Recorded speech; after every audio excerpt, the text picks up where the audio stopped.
Inside the gilded walls of Buckingham Palace, a war has been waged, not with swords or armies, but with something far more devastating: silence. Prince Andrew, once the Queen's favorite son, once a decorated naval officer who flew helicopters in the Falklands War, has been systematically dismantled, stripped of his titles, removed from public life. And now, under King Charles III's reign, something even more final has occurred. This is the story of how a king erased his own brother from history, how calculated moves, quiet decisions, and strategic isolation transformed a prince into a ghost, and how the monarchy itself changed forever in the process. But the question that haunts the palace corridors remains: was this justice? Or was this revenge?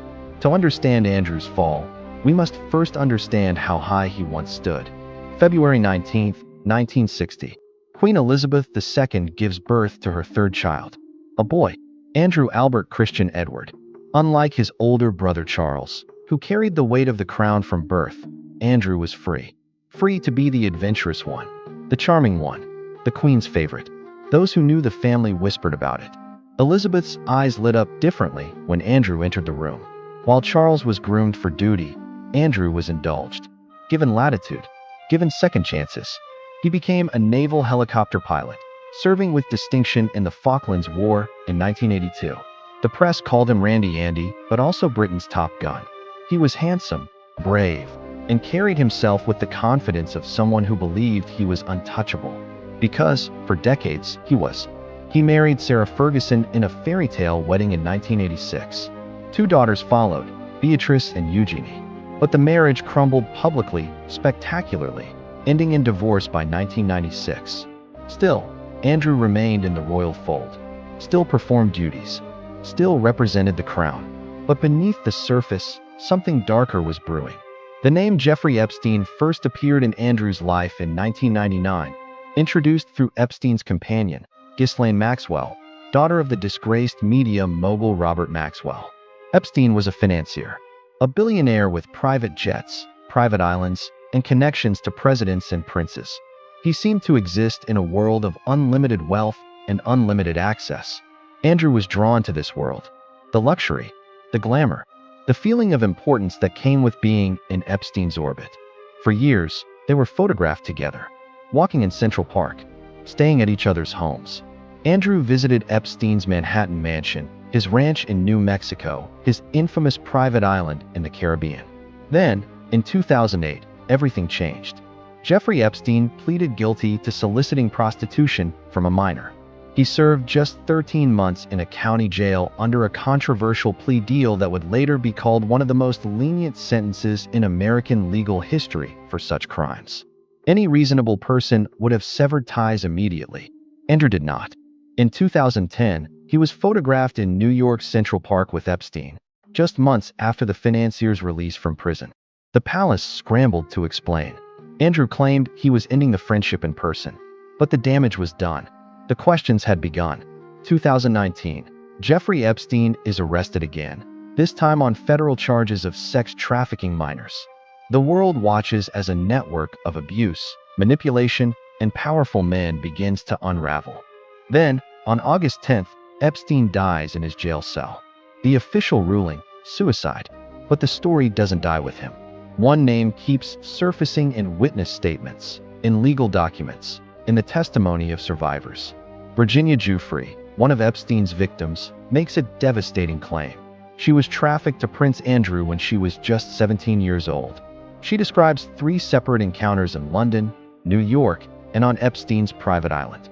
There's a photograph: Andrew with his arm around Virginia's waist, Ghislaine Maxwell smiling in the background. The image becomes one of the most recognizable photographs in modern royal history. Andrew denies everything. The palace issues statements. But the public pressure becomes unbearable. Someone makes a decision. Andrew will give an interview to clear his name. It becomes the worst decision of his life. November 16, 2019. BBC Newsnight. Journalist Emily Maitlis sits across from Prince Andrew in Buckingham Palace. For 49 minutes, the world watches in stunned disbelief.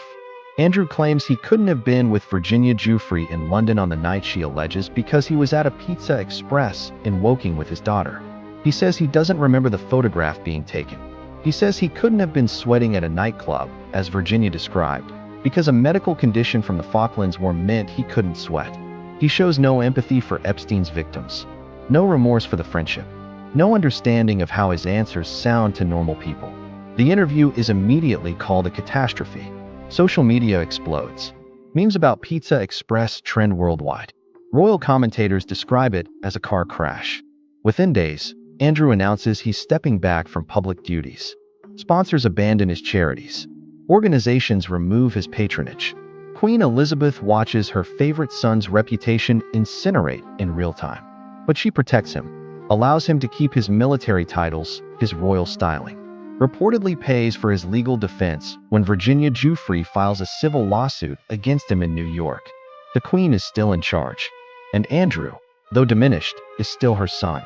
Then, on September 8, 2022, everything changes. Charles III has waited 7 decades to become king. And he has plans. Plans for a slimmed-down monarchy. Plans for modernization. Plans for relevance in the 21st century. Andrew does not fit those plans. The moves begin almost immediately, quiet but devastating. First, the money. Andrew has been living in Royal Lodge, a 30-room mansion in Windsor Great Park, since 2004. It's a Crown Estate property, and maintaining it costs approximately £400,000 a year. The Queen had been covering these costs through her private allowance to Andrew. Charles cuts off that funding. Reports emerge that the King wants Andrew to move to Frogmore Cottage, the much smaller property recently vacated by Prince Harry and Meghan. Andrew refuses. He has a 75-year lease on Royal Lodge, signed in 2003. Charles doesn't force him out. Instead, he removes the funding for Andrew's private security detail, a cost of several £1 million per year. Without income, without financial support, Andrew faces an impossible choice: pay these costs himself or leave. Second, the visibility. Charles's coronation in May 2023 becomes a masterclass in strategic exclusion. Andrew is invited, because excluding him entirely would create scandal. But he's placed in the third row, far from the cameras. He's not allowed to wear his ceremonial robes or military uniform. He's given no role in the proceedings. The message is clear: you are tolerated, not welcomed. Third, the silence. Under the Queen, Andrew might have hoped for eventual rehabilitation, a path back to some form of public life. Reports emerge that Charles has instructed palace officials to exclude Andrew from all family photographs released to the public. Christmas cards, official portraits, even informal family gatherings. If Andrew is present, the photos are not published.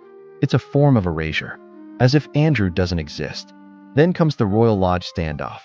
Charles intensifies pressure, reportedly offering to pay for Andrew to move to Frogmore Cottage, but refusing to continue funding his current lifestyle. Andrew, stubborn and isolated, digs in. He claims he has the funds to maintain Royal Lodge independently. Sources suggest Sarah Ferguson, his ex-wife who still lives with him, may be helping financially. But the writing is on the wall. Charles has achieved what seemed impossible. He's made a prince invisible. No public duties. No military honors. No place in the modern monarchy's narrative. And perhaps most devastating of all, there's no public sympathy. The British people, once willing to give royals the benefit of the doubt, have moved on. Andrew's name appears in headlines only when there's another humiliation, another removal, another reduction. The public response to Charles's strategy has been almost universally supportive. Polls show that over 80% of Britons believe Andrew should remain out of public life. Royal commentators praise Charles for making difficult decisions that his mother couldn't or wouldn't make. This is a king who understands that the monarchy must be above reproach, says one constitutional expert. Andrew represents everything the modern royal family cannot afford to be associated with. Social media tells the story even more bluntly. When photos of Andrew emerge, the comments are ruthless. No sympathy, no second chances, just a collective agreement that his fall from grace is deserved. The monarchy itself appears stronger for Andrew's absence. Charles's approval ratings remain stable. William and Kate represent a modern, relatable future. Even the reconciliation attempts with Harry receive more public sympathy than anything involving Andrew. Andrew has become what Charles perhaps always intended: a warning.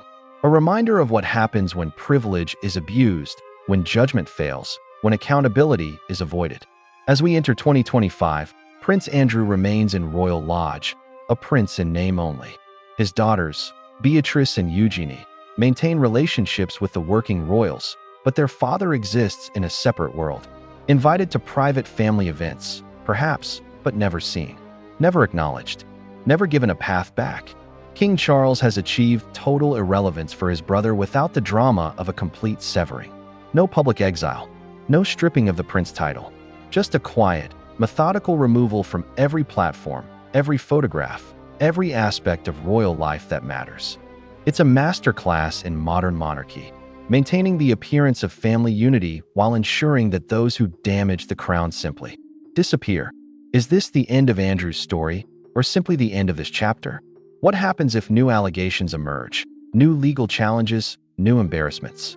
And perhaps most intriguingly, what does Andrew do now, in those 30 rooms at Royal Lodge, with nothing but time and the ghosts of his former life? The palace isn't talking. Charles has moved on. And Prince Andrew, once the Queen's favorite, once Britain's top gun, once untouchable. But in the shadows of Windsor Great Park, in a mansion too large and too quiet, one question haunts the corridors.